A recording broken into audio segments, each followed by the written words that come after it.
Madras university distance education update தான் பார்க்க போகிறோம். நம்ம சேனல் இப்போ தான் ஃபஸ்ட் டைம் பார்க்குறீங்க அப்படின்னா சப்ஸ்கிரைப் பண்ணிவிட்டு பக்கத்தில் இருக்கிற பெல் ஐக்கான் கிளிக் பண்ணி ஆல் நோட்டிஃபிகேஷன்ஸ் கொடுத்துக்கோங்க. வாங்க இப்போ வீடியோக்குள்ளே போகலாம். இந்த வீடியோவில் ஒரு முக்கியமான அப்டேட் தான் பார்க்க போகிறோம். என்னென்னு பார்த்தீங்கன்னா December 2024 எக்ஸாம் ஃபீஸ் பே பண்ணுற டேட்டு திரும்பவும் எக்ஸ்டெண்ட் பண்ணியிருக்காங்க. எது வரைக்கும்னு பார்த்தீங்கன்னா 14/5/2025 வரைக்கும்.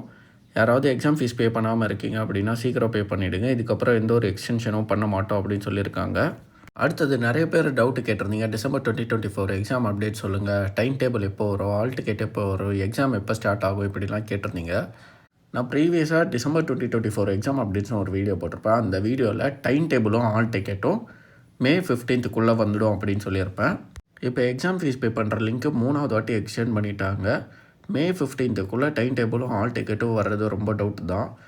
நிறைய ஸ்டூடெண்ட்ஸ் எக்ஸாம் ஃபீஸ் பே பண்ணுற லாஸ்ட் டேட்டை மிஸ் பண்ணிவிட்டு யூனிவர்ஸில் போய் ரெக்வஸ்ட் லெட்டர் கொடுத்து தான் இப்போ எக்ஸ்டெண்ட் பண்ணியிருக்காங்க எக்ஸாம் ஃபீஸ் பே பண்ணுற லிங்க்கை.